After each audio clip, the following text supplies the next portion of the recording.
You joined Jane's Addiction as a dancer in the 1997 Relapse Tour. Yes. How did that opportunity come about?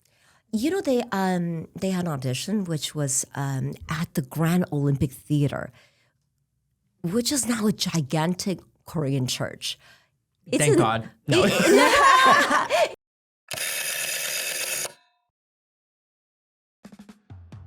Welcome to Culture Shock, the nonsensical podcast, because, you know, I just don't know about these intros anymore. I try to change it up, and some girl's like, you don't seem excited. I'm like, you don't know my life, and you don't know this podcast, apparently.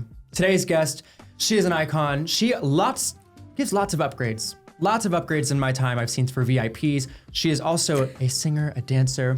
Please welcome Etty Lau Farrell. Hello.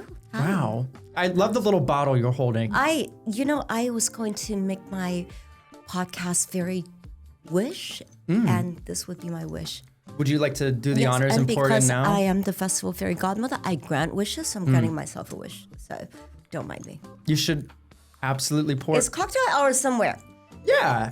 It's not fine. Early morning hours for a podcast. No. And it's in like a sparkling water, so I'm hydrating. I also drink my alcohol out of a mug. Yes, always, yes. Well, before we get every podcast, I love to make sure we start things off nice with a podcast prayer, because you need to make sure the podcast gods are very happy, very dialed in with whatever we're about to do. So please hold out your hands and lead me in a podcast prayer. It can be to anybody.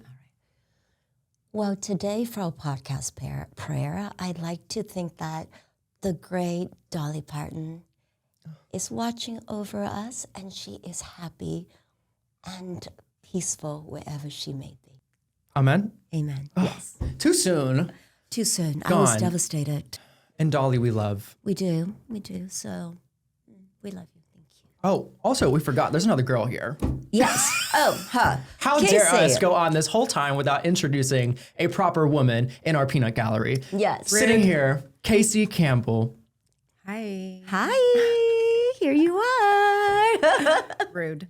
Took too long. Casey, it is a pleasure to have you, because you have graced many cameras with your moves and your fine looks. You came in, you're like, is there a light from my camera? I said, yes, there is, honey. Well, it did look a little bit dark over here, so I was a little bit concerned. But I think we're okay. Well, the rules of this podcast are very simple. Now, Casey may jump in whenever she would like. Right, but when I don't want her to jump in. Yeah, when you don't want her to jump in, you can hit that button. And what happens? It mutes her mic. Yeah, can Let's you please try. hit that? Can you talk? Let's give it a go. Go say something. Yeah, I am saying something. Ooh, ouch. Okay. I want one of those buttons. I need to move this closer to me. I'm like, give it my way too. Like, I need some We'll room be just in fighting case. for it. Oh, wait, so you guys can both cut me off? Like Family Feud. Yeah, like, I know it is like Family Feud. love you down, girl. But if there's a moment where I'm like, we're gonna crack on, Yeah, you okay. might Fair get enough. pushed out. Fair enough. So I get it. Well, are we ready to begin? Are you buckled? I am fucking great. Thank God. Yes. We deserve fucking greatness. Fucking great. Yes. Now, you were born in Hong Kong, just was like my born? father. Really? Yes. British Hong Kong. When it was different. Yes. Yes. Many a time ago. Yes. Hong Kong Monopoly Edition? Love. Love I had her it. down. I had it. Someone took it from me. I think an ex-boyfriend took it. I bought it when we traveled to Hong Kong, when we split up. That's so rude. Isn't that great? Isn't that No. terrible? No, yeah. Yeah, but he was very obsessed with Monopoly. We used to play Monopoly, true story, and he was a night owl like myself, right? I would get so tired, I would go to sleep. I wake up a few hours. Playing Monopoly. Playing Monopoly, because it's like 3, 4 in the morning. I would wake up a couple of hours later, 7 in the morning, right? And he would say, okay, once you went to bed, I kept playing. So I used my left hand as you, my right hand as me. And look, these are the properties you've gained, and these are the properties you've lost. He was obsessed. So it made perfect sense that when we split, he took the Monopoly set. These are the type of men I don't trust. these are the type of men I'm like, are you sure about that? I am quite, you know what, I'm going to be honest. Like, we were together for about 4 years. And to this day, I don't know what he does for a living. Don't know. And I've asked What did him he multiple do for times. a living then? Back then, he was a currency trader. So he would stay up all night watching the market, right? But this is before there were euros. So there was Deutschmark, franc, the US dollar. So he would trade and make money off the margin. This sounds like a pyramid scheme. I honestly could not tell you. I was going to Yes. ask you just about coming to the U.S. from Yes. Hong Kong, but we talked about Monopoly. But Yes. tell me more about coming stateside. I came when I was 10 years old, and I think that's something that a lot of people in Hong Kong was doing at the time because Hong Kong as a country was going back to China. And for me, a lot of people there, our parents have gone through the war. So they are not thrilled about going back into communist rule. So the next best thing is to move away before 1997, the handover. Yeah. Right? So we came to the US. My aunt went to Australia, then Canada. So a lot of people that live in Hong Kong now have not residency, but Dual citizenship. citizenship got you, to girl. other countries. So if there's an emergency, they can bail.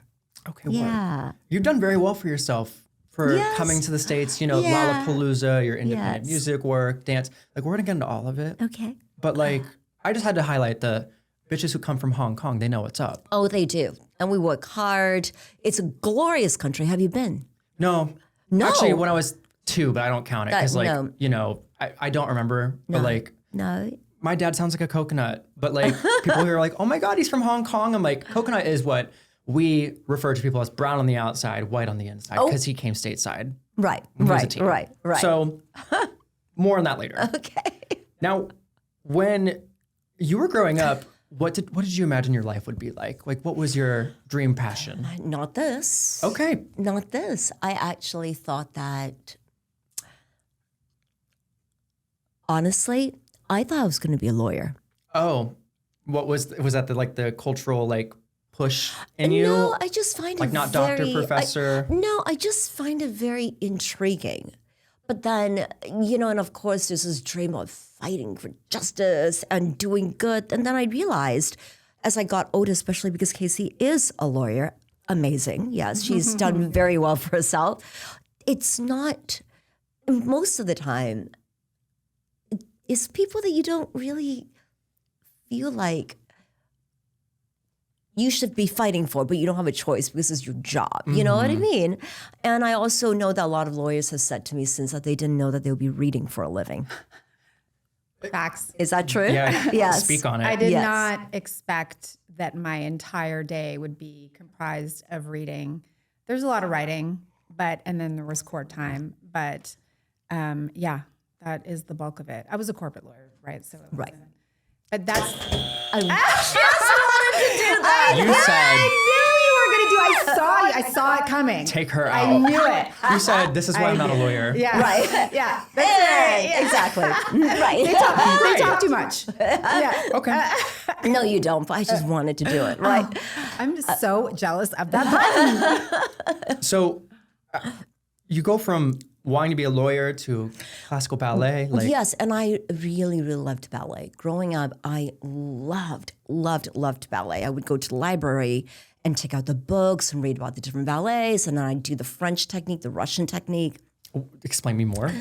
It's different, right? The French there are just certain body positions and the way you do certain turns.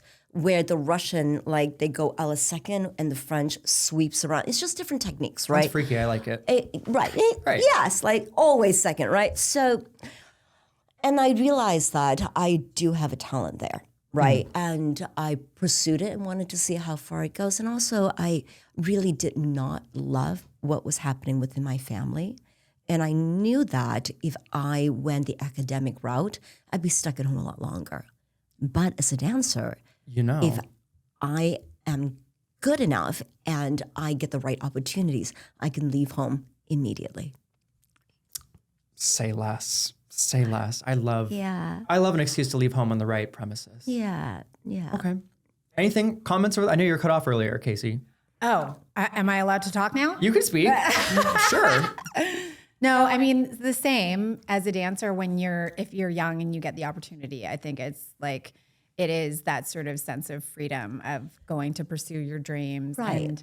and people. I don't know really why your parents let you go at that early age. I don't think that I don't think that a choice. Yeah. But something that I do remember there was a certain point when I was on scholarship. Case was on scholarship as well at a different professional studio. Yeah, you two have known each other for a while. Yes, I've known her since she was on scholarship, a baby, 18, 19. Isn't that crazy? So a mere... So like 10 years ago. Exactly. And then So like yesterday. Yeah. But, I remember someone saying to me that school will always be there, but your body and this opportunity is going to last a certain amount of time. And as a dancer, it is extremely taxing on your body. So to do it while you're young. School will always be there. And worked out for Casey. She's got this glorious career, very successful career as a dancer under her belt. And she thought, you know what? Now I want to be a lawyer. And she did. And look at that. Incredible. Thing that I can't do. Just like this. And a lot of reading and writing, apparently.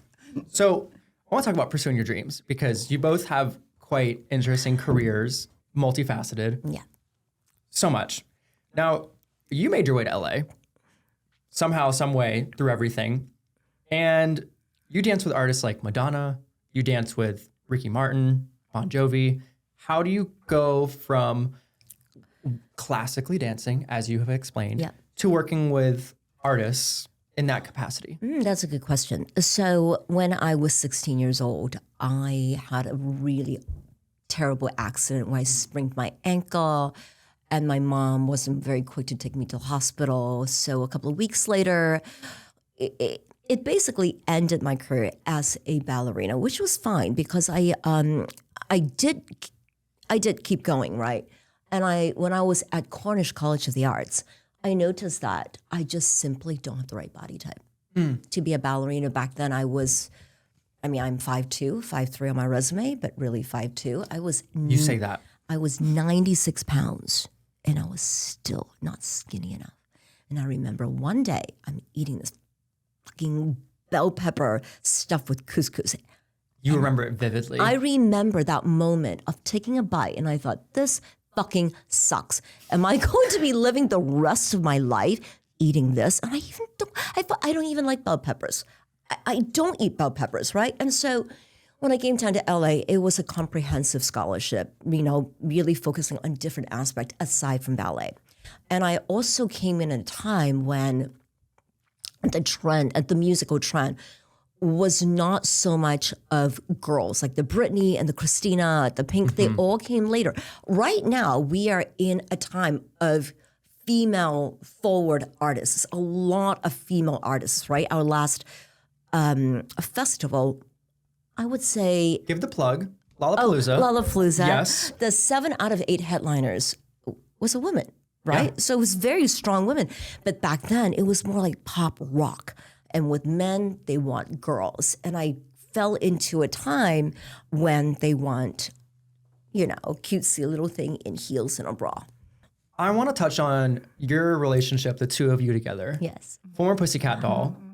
How you both have a lot of dance background. How did you two start to get involved in entertainment back at that time? Because entertainment now is so different. Yes. We have festivals that are very different. We have the landscape of music that is totally different in Right. charts and streams. Right. What was it like entering entertainment in that field for the two of you and your dynamic? I mean, it was such a different time. I think, now at that time you were sort of known for your work, your relationships, and that's how you got to know each other. So we were in such a close-knit community. I think the dance community at that time was so like tight. And everybody knew everybody, right? I think the main difference is that back then, your body of work, your presentation speaks for itself, right? That's your calling card. Where now it's a lot of social media. I Yeah, hear we didn't that. have that. No, but I hear, because I You guys, hear, there was a time before There was social media. and I was astonished that, at a certain point when we were auditioning dancers, that they were telling me that your social media follower counts matters. Yeah. And sometimes there are jobs that they won't even see you if you have less than a certain amount of followers, where in our day, the first cut is typing, and then half the time you do a double pirouette and a penché. If you can do that, you get to the next round. But now is what you show online. which is not necessarily the truth because it's very heavily manipulated. So it's different. I think it's a lot harder to get a leg up nowadays. I also think too, though, at that time, there was some kind of beautiful like anonymity. Like you could have what performance or whatever you did that was forward facing. But behind the scenes and the times that we had and we shared, would have been really no fucked. cameras in the clubs. We would have been really Yeah, fucked if fair. they had cameras on us back then behind the but scenes. There wasn't this like documentation of the lived experience. So there's definitely documentation of like the work, but like the time was you sort of had to be there. And if you were there, you got to live it and experience it. Right. And I think that's why so many of us have these long lasting relationships. And Because even we're like even for bonded. auditioning, you have to be there in person. There's not sending a tape in.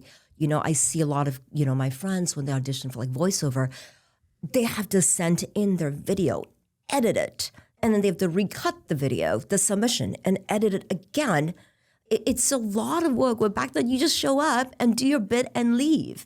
Do we sound like dinosaurs? No. Okay. No, it's all from I like the turn. But life is moving on so quickly. Even Yeah. what was normal 5 years ago is no longer norm now. True. You know. Yeah, that's true. You all went through some of the prime of LA culture, like the Viper Room, like living through castings that were fully in person. Guide me through a casting call front to back if you have an option to audition for something in that time. Oh, well, one thing I do remember is that, when a big call, right? And of course, it got a bit convoluted at the end when I after I got knocked up and got married. Let's just be honest here. It changed a bit. It was changing.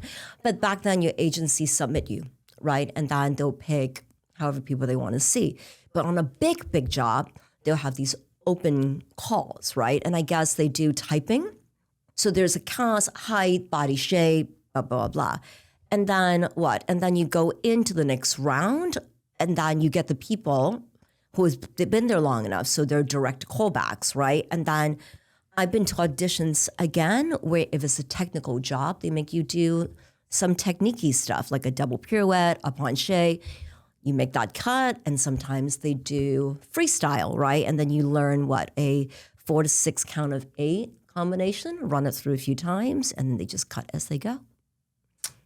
And then you get put on hold. And then they hire 5 out of 6 people.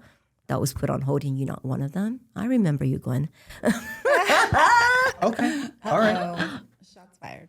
Casey, anything from you? You've been through the auditions and you've seen the groups. Yeah, I've definitely been through that process, and I mean, they would last sometimes a couple of days if you sort of went to like a bigger call, and it could be all day long, and then they could have a call back the next day. Do you remember those like 8-hour ones where you would go away, have lunch, and come back, and they're still going because there's so many people there, and then the next day is callback? Yeah, I think but it really does build this kind of incredible resilience, because you can be discarded for any number of things, right? It could be that you're not right for the job. It could be that you don't have the right You're look. not white. You're not what they're looking for. But You're never told any of that.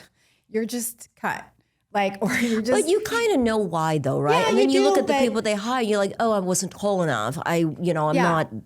But I think whatever, that right? builds this sort of character, right? So that you're just like, okay, and on to the next, it's a great life skill. But that also really lasted a couple of years, because then you go straight to callback, right? Yeah. But then at the end, I do remember there was an influx of dancers coming in. They're not represented.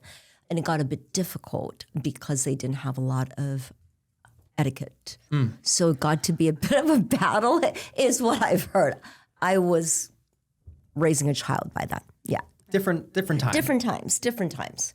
But maybe that is good that now they have video submission, that they don't have to go through all that, and spend days trying to get a job. Yeah. And you first. You said you were about to. Well, I was just going to say, if you've been doing it long enough, then the audition process becomes less and less. And then again, it's part of that, like becoming, integrated into the community. And so you work with people enough that they're like, oh yeah, I want this person for that job. Right. And like, you don't necessarily have to grind it out for years and years and open years. call, Yeah, right? yeah, So it yeah. lasts a couple of years. And then after that, So let's touch on touring also, because touring jobs, auditioning for that. You joined Jane's Addiction as a dancer in the 1997 Relapse Tour. Yes. How did that opportunity come about? They had an audition, which was at the Grand Olympic Theater, which is now a gigantic Korean church. Thank God. No. It is the craziest because this place is massive. I want to say it's about 5,000 to 7,000 capacity. And it's now a Korean church, right? So they were going back out on tour. And I honestly had no idea what Jane's Addiction was. I grew up in the Pacific Northwest, Seattle.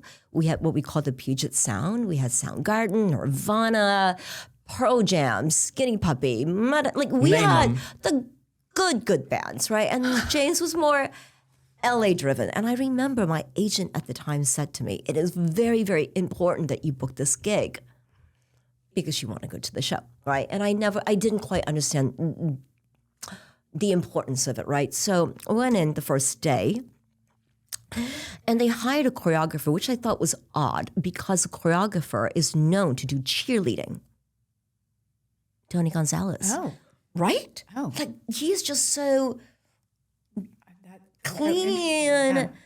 He legit choreographs these award-winning like university cheerleaders. He's massive in that And scene. here they and are now with he's you. doing Jane's Addiction, right? I didn't get the job. But then that night, one of their dancers that was from another tour called and said, Perry, the lead singer, wasn't happy with the casting and he is going to be there tomorrow. So we're all, I'm calling you back. So I came back, blah, blah, blah. And I think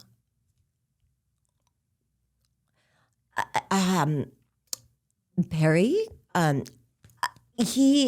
guess it was love at first sight, or that's what he likes to tell people. He watched me and he followed me to the parking lot, but I didn't know who the band was.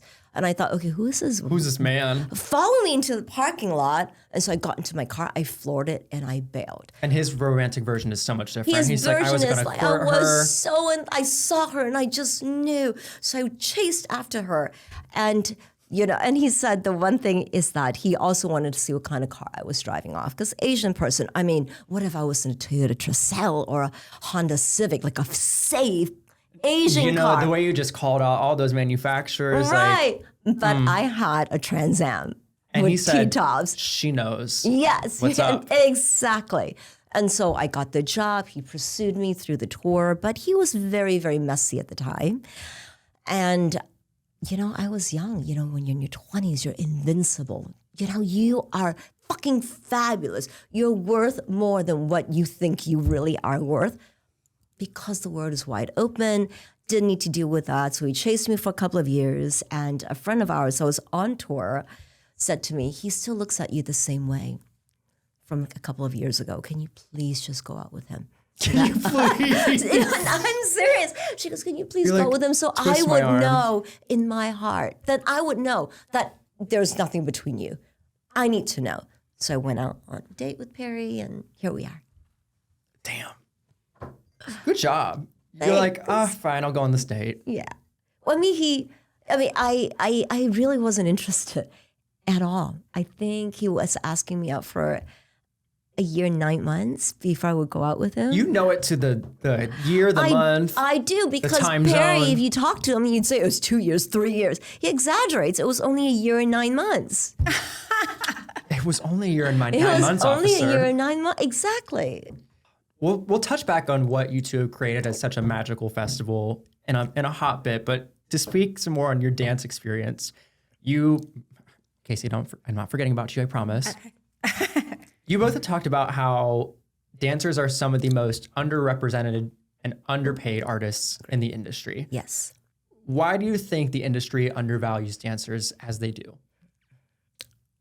Gosh, because there's so many of us and because we're background. Because no matter how amazing you are as a dancer, there's very, very few that can actually say they've made a name for themselves as a dancer. And that includes prima ballerinas because there's simply so many and it's not in a role that's singular and recognizable. What do you think? Oh, cut to her. You said cue her up. Yeah.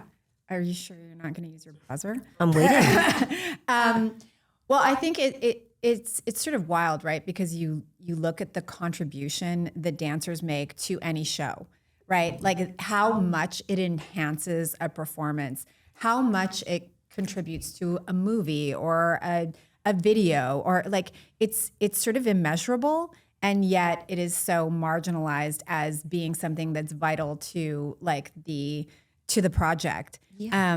And dancers have had to really sort of like champion to get their rates up. And even then the rates are still like below what other key players to any project would make. And like you're always on the bottom of the call sheet. And what you were talking about, touring, right? So in the touring, it's A, B, C, D. Artist, band, crew, dancers. No E? No, E would be, I don't even know what E would be. Yeah, that one. Right. But, so we are, like you said, we are at the bottom of the call sheet. Yeah. Not only in, television work or video work, but also on touring, A, B, C, D. And it's wild because if you think about like especially, in this sort of era of like these massive performances, you've got like dancers that make up such a huge part of the creative, right? Yes. It's like they're invaluable. But then a lot of times you hear about these major artists that are getting these multi-million-dollar guarantees per show that would still fire all their dancers when a pay raise is due just to hire them back at the base rate. I know of at least 2 major recording artists. I mean, I'm talking about multi-million-dollar guarantees per show.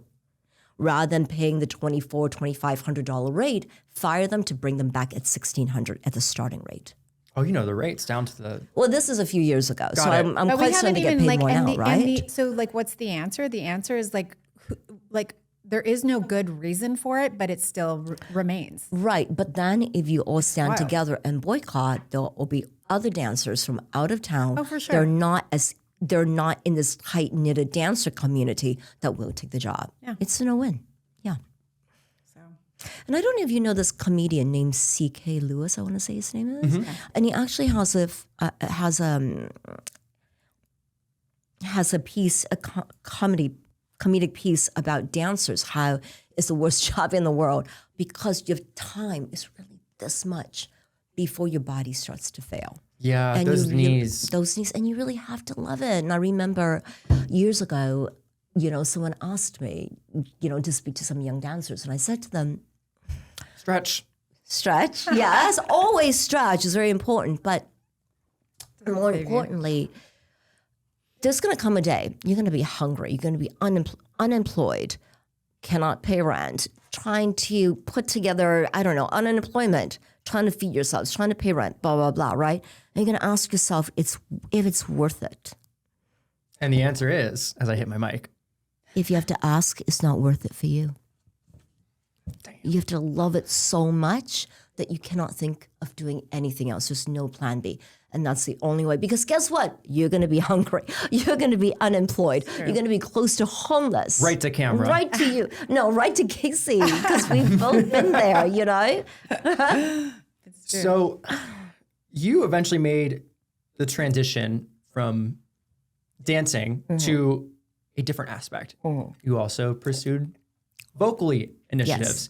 And what is that transition like going from the call sheet of A to B to C to, Well, to artists, right? Basically, this is probably in 2004, 2005, right after we went out for the last Lollapalooza touring.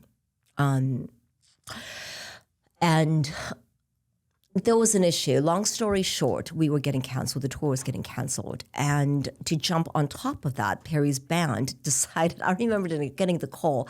They said, we're going to pull an audio slave on you, meaning the band has moved on with a different singer, right? So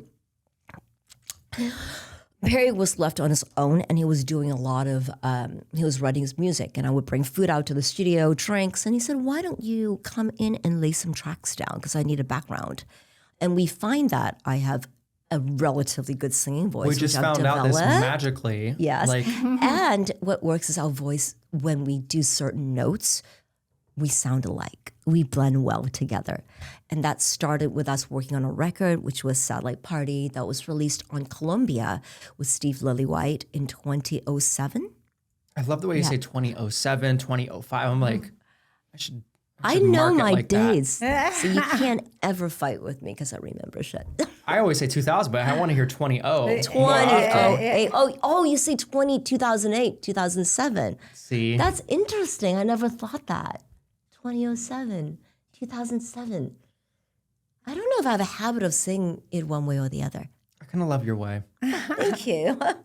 So you just happen to have this natural gift as a singer. Did you ever like vocally? I wanted to, but I was not allowed to when I was growing up.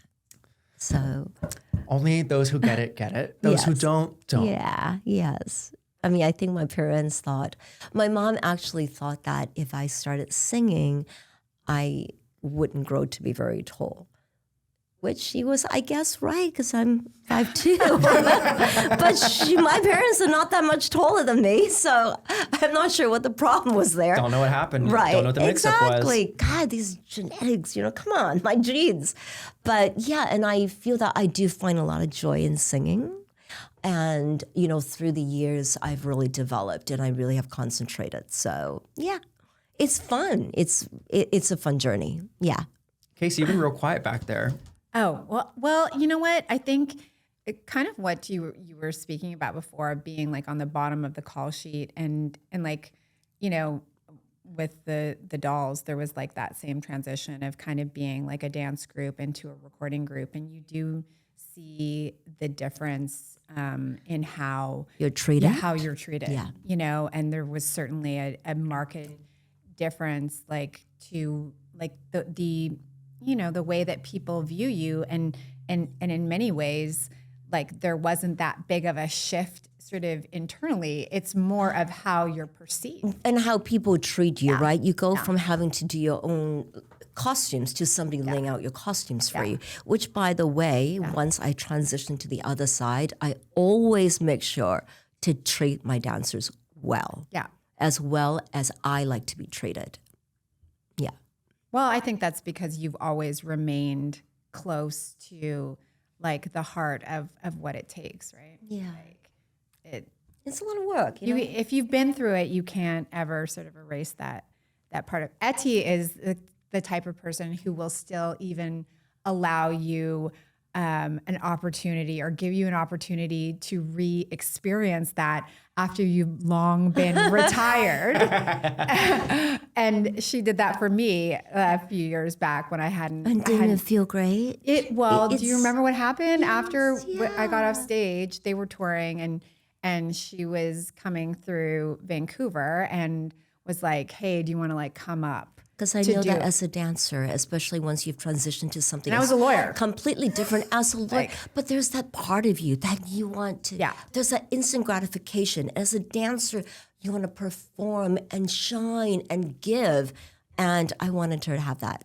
And so brought me, and I hadn't, by the way, danced in like she killed well it. over a decade. She was very well received. I was fucked afterwards. Let me tell you. Wait, when I got but you off didn't stage, do much. No, I was. Well, no, you just. But it's the alcohol. But it's wild. It's like I don't remember you kicking. No, it's wild. That thing that like you can't duplicate it. Like the feeling of being on stage and a crowd and lights and like it's like an adrenaline and a dopamine hit that you will never be able to recreate. And it's why I think a lot of people, as they sort of mature in the industry, it happens to like athletes too. Yes, it's like they can't ever recreate that. And so they look for other ways in their lives to like sort of to get it again, and you can't. And so to have it again after having been gone for so long, like when I got off stage, Etty and I were backstage and we were like hugging and I was bawling because it was just like, oh man, this feeling I haven't had in so long. It's like there's nothing like it. Anyway, that was kind of here. like a depressing turn. I was like, I enjoyed listening to her speak. You said no more. Depressing turn. Diving into Lollapalooza, how did the idea for Lollapalooza come up? Oh, that was all Perry. So basically many years ago, and if you know Perry, he's a dreamer. I don't think he's based very much in reality. I am a firm believer that he's in the clouds, and there's some artists that I know that are like that. Chris Cornell is one. They're just not very rooted in reality, and they create and they live, right? And he, at the height of his band, Jane's Addiction, decided that he doesn't want to be doing this anymore with these people. So he said, I want a farewell tour. And Willie Morris said to him, his agent at the time, before it was Endeavor, said, okay, your farewell tour, whatever you want. And when you tell that to someone like Perry Farrell, he now has this idea of a traveling circus. And it went over so well the first year. And I think it was one of the first festivals in the U.S. where they toured with not just the main stage, but a second stage. And because it was a time of counterculture, alternative lifestyle, he brought piercings, he brought charity. It became a traveling circus party. And it went over so well that William Morris went back to him and said, let's go into business. And hence Lollapalooza was born. And looking back now, how involved are you, obviously the wife of Perry, involved with Lollapalooza? I actually didn't even care for its existence because I had the saddest story where, again, I was left out and these girls all went to Lollapalooza without me. And it was very sad because I was the only one that was not invited. And I thought, this motherfucker Perry Farrell, this fucking festival Lollapalooza, I am never going to go. This person's not going to fucking make a dime from me. Mm-hmm. It's dead to me. And look at you now. And look at me now. I go to Lollapalooza for a living. You're like, this is my life. Around the world. You have been seen in so many social videos, countlessly, interacting with fans, people who are concert goers. Mm-hmm. How involved are you behind the scenes with Lollapalooza? I'm going to be honest, we're not involved very much at all. We have got this amazing partner, C3 Presents out of Austin, and they are legit the best production company in this business. And they are from Austin, so there's that Southern hospitality. All of us treat our artists well. We treat our patrons well. We treat the guests of artists well. And I think it's very important because Lollapalooza is probably the only festival that has an artist that started it and is still involved. But yeah, they do all the booking. They do all the production. And, we get some input, but it's really all them. I cannot take credit there. Like what input? Some booking inputs, like what we want on the grounds, what merch ideas, new territories. So some input. Some input. Some little things. Some little input, Just yes. a little bit of things. You've had such a unique vantage point because you've also gotten to be in front, behind us dancing, behind the scenes. Like you've done a little bit of everything. So what's it like seeing this festival also take off the way it has?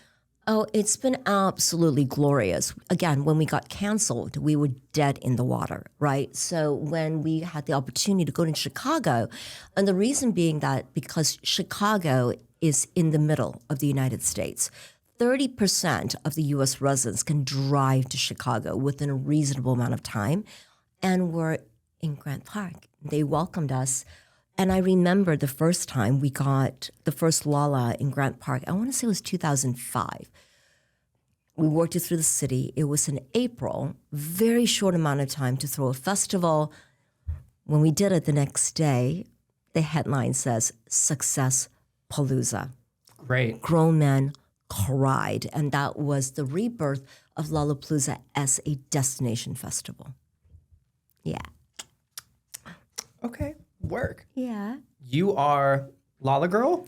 Yes, You I are am. the Lala Girl. I am the Lala Girl. What is a Lala Girl for those who may not understand? A Lala Girl, I believe, is someone that shows up at a festival celebrating life, celebrating themselves.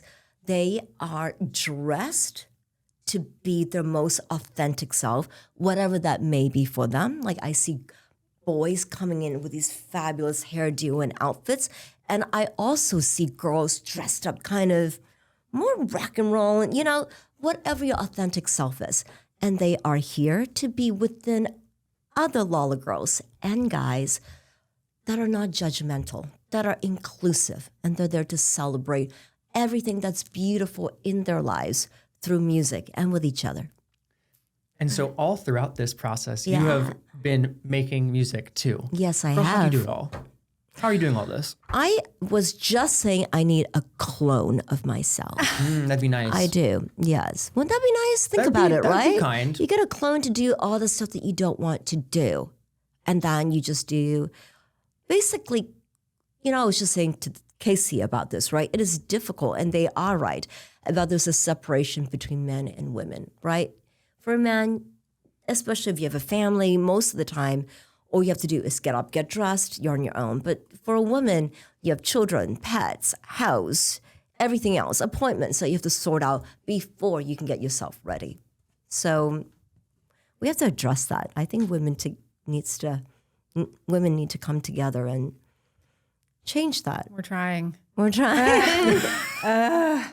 I just know that as a woman that's married and with children, I have to say that I probably would accomplish a lot more if I'm on my own. Got it. But I'm going to interject. Okay. The I- other point of view, yeah. because she has accomplished No, everything she set well, out I was to. going to say something more about you, is that I think that is what this season of your life is about, is like part of your, as we've discussed many times, like your second act is like having a moment. It's all part of that same ethos of like showing up authentically as yourself and really getting to choose yourself and have the confidence to choose yourself. And at this point in your life, I think that you're doing that, and that's inspirational no matter what sort of point in your life that you're at. I think we all it's very unlikely that you're going to stay doing exactly the same thing throughout the course of your life. And so to just sort of see people talking about that more, about how common it is to change and how brave it is and how scary it is and all of those things, I think that's part of what you're doing right now. I think the second act also applies to everyone, because as human beings, we're constantly evolving and striving for the next step and reinventing ourselves. Yeah. So I think it applies to everybody, not just, women that has been through, they have a family, their kids are grown up. Now I want to get back in touch with myself. I think it applies across the board to every single human being as we evolve. You do it out of high school. You do it out of college. Exactly. You show up, or if you don't go to college, or you're a new friend group, you show up. We're always constantly doing that, right? Yes. It's not just striving to be a better version or the next version of ourselves. Well, this puts my segments to shame. Anyway, it's time for a doozy segment here. Now, sometimes you may ask, Andy, that was a really dumb question. Why'd you ask that? Well, we have a whole segment for those called really dumb questions. Just you wait, baby girl. No. So I've seen all your videos. Okay. Giving out upgrades, VIP this, Lala Girl that. How many upgrades at Lollapalooza have you given out, do you think? Officially, I say probably 10 to 12. Unofficially, a festival. A lot more. Unofficially, a lot more. Unofficially. Yes. Now, another Lollapalooza question. Okay. What do you think of other music festivals compared to Lollapalooza? Be honest. Be honest. Okay. I have to say that Lollapalooza stands out as a festival because we are in the middle of a major city. We don't have parking. You don't have to get a shuttle. Most hotels, are within a 1 mile radius, which means if there's a band you want to see at 2 p.m., you see the band and you go shopping.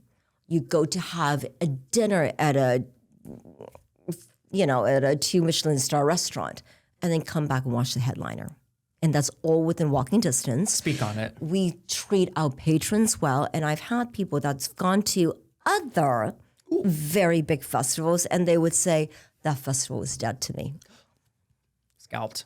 Lollapalooza is good. It's good. And I'm very, very proud of how we are presented. Yeah. And that 2 Michelin star restaurant experience, there's also like, there are McDonald's. She's like, I hated that Michelin. Right. Like she was But there are different it's accessibility. It's a complete accessibility because we don't even have parking on site. Yeah. And we close the streets off. So after the festival is done, everyone gets out, all the streets are closed, you can walk back to your hotel, and there's a scene because we're in town with all the after shows, the bars and restaurants.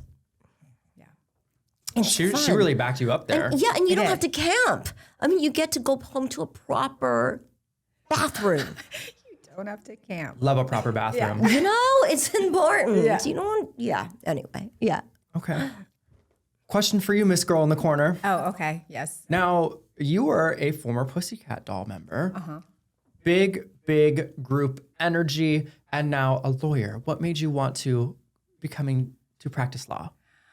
Oh, a number of reasons. I think that when I certainly experienced things in the industry where I felt like as a creative, your voice is not really acknowledged as often when you don't speak the business language. So there was always that part. I always felt like I had something to say, but didn't always feel like my voice was heard. So that may have been something that was brewing in the back. I don't know. When I retired, it was like I had no other skills. I dropped out of high school, you know what I mean, to be a dancer. I moved to LA when I was 17. It's just like when you do something your whole life, you train for it your whole life, and then it's gone, it's really scary because many of us had like Etty was talking about, no plan B. Do you feel like when you left to LA to go back to Vancouver, do you feel like when you went into law because it was a very definite structure? No. No. Okay. I didn't ever crave that. In fact, that intimidated me and scared me. Right. But I think that I always wanted to be, there was always something about me that I wanted to be an advocate. And as I was going through school, I started to recognize that would be maybe the best way that I could, practice like the skill of advocacy. But I envisioned being like this lawyer that would like fight for justice and like free, exonerated people. And then you realize it's not that, right? Well, I was too sensitive for that. Like I couldn't handle it because I think you have to believe so fundamentally in like due process. And it's like, I believe in that fundamentally unless you like hurt my sister. And then I'd be like, put them away for life, right. And you can't do that when you're a criminal lawyer. But then as a criminal lawyer, you still have to represent people that are innately bad because it is your job. And I think there's that moral issue that what you believe in your heart to be true and right versus doing your job as you have sworn to do to the best of your ability. I have defending tremendous someone. respect for my criminal attorney friends. They are doing incredible work, but I just went into like right, but there's no win, right? Because if you win, you just help a murderer get off. Well, you know what I mean? If you win, you help him get off. If you don't win, then you suck at your job. So I don't think that even if you win, there's no winning in your heart. Yeah. Well, okay, so you get to tell us what you think because it's now time for questions from the peanut gallery. You have an uninterrupted 3 minutes I'm giving you. Yes, a whole 3 to ask whatever questions you would like to our girl across the table from me. Okay.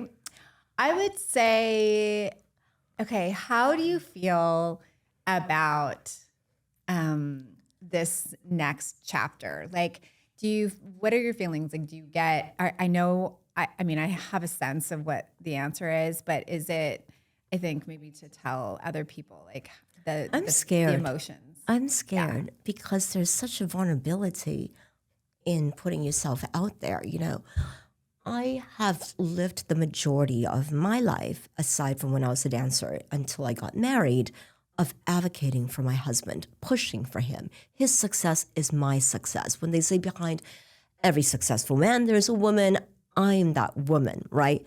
And now the position has changed and I have a hard time advocating for myself. So sometimes I would have to think, if I'm not me, if this is happening to Perry or someone else, how would I handle the situation? And that's how I would approach it. And it is scary because now there's nobody to hide behind whether you succeed or fail. You know, there's nobody behind to say, well, it's not me. Now it's very personal. And, you know, I'm inspired. I'm very happy that I have the opportunity to grow and to get to know what it is that I can accomplish on my own. Not on my own, but as my own person. And I think it is exciting as well. Okay, my second question is, if you were at an airport and you could fix one thing, what? Well, I know you have opinions on airports. I have so many opinions. I have been to many an airport with Etty, and she has lots of comments. Here's the problem. She came ready. Here's the problem. We have completely different travel styles. This one wants to get to the airport hours in advance. I just want to get there. There is no reason to get there. I get there with 20 minutes to spare. I do not like that process. And so we have, we have different concepts of time. But if I do, I would say that we need to figure out how to do our TSA. It's a mess. We have global entry, but I see that when they don't, it's a mess. We've got to figure out a way to better process people as they go through because a lot of people end up missing their flights, getting delayed because of TSA. And when you go to different countries, aside from Heathrow and Stockholm, there a couple of the other airports, they expedite their people in such a quicker fashion that I think we can learn some things. Yes. Your time is up, my girl. And that was a doozy. Okay. Yeah. Now, our last segment is also a fun one. Okay. Sometimes you just want to scream into the ether and say, I really gotta get this off my chest. I can't bear it anymore. Is there anything either of you ladies need to get off your chest? You go. Okay, so, I was thinking about this, and I'm not into a signature with just block capital letters. Like, is that the future? That is random as fuck. I know, but like, why do you care what their signature is like? Think about people. the next generation. Like when you were young, did you not practice your signature? Yeah, but but the problem is nowadays they don't teach cursive in school. No, that's my point. So they don't know how to sign their names. We're raising a generation of people that won't have any individuality about the way that they write, about the way that they it's all just going to be block letters. I'm not into it. So that's just okay. Well, I have not seen these signatures, but but I have many. You know what I'm saying? gripes. Like if it was just like all block letters, like everybody is just universal. Like, is it just this homogenous society where we all just like look like we all write the same? There's I'm no a sucker for individuality. those calligraphy videos. Right? Where like, oh, your name is Jennifer. Pretty. I don't know. With It's a like flair, an individuality right? that I think is going to be missing. So yes, I have many issues. You have many issues. Daily. Number one is people that go to the bathroom and they leave a fucking mess. Dude, clean up after yourself. I mean, men, you can aim. Girls, you can do better. That's my big thing is people leaving a public space dirty. So like People don't take their carts back, their shopping carts. People cut in line. People who are rude. So just lazy people, it sounds like. Just like cutting assholey corners. people. I think just people do not have respect for everybody else's space. Like, fuck you, who the fuck do you think you are? You're the only person here. Like, wipe the seat. aim into the toilet. Sounds like this is a common occurrence for you. Put the damn, because we travel a lot and I use public bathrooms a lot and it's just terrible. And people don't put their shopping carts back. People would take up 2 space when they're parking. I have issues. You should run for I'm an angry City person. Hall. I am an angry person inside. Oh, I am always. With an Aperol Spritz, I am also that girl. I just think of the way I could fix up my city. I'm like, that curb needs painted red. Right. All those roads. Like, what the fuck? You got a list. I have a list, yeah. Okay. Now, the only thing I have to get off my chest is Birkenstocks have a mixed reputation. And Is there a mixed reputation with Birkenstocks? You know, by the way that you just gave that face, I say yes. Okay. In my interpretation, I say yes. Are you a friendly Birkenstock person? You know, I'm a certain type of Birkenstock person. Like, if you have the cork, honey, sign out. Sign that out. Like, we don't want to see those feet marks in the door when you leave your shoes. Ooh, ouch. They can't be cleaned. Rubber Birkenstocks, though, ma'am, I'm wearing them right now.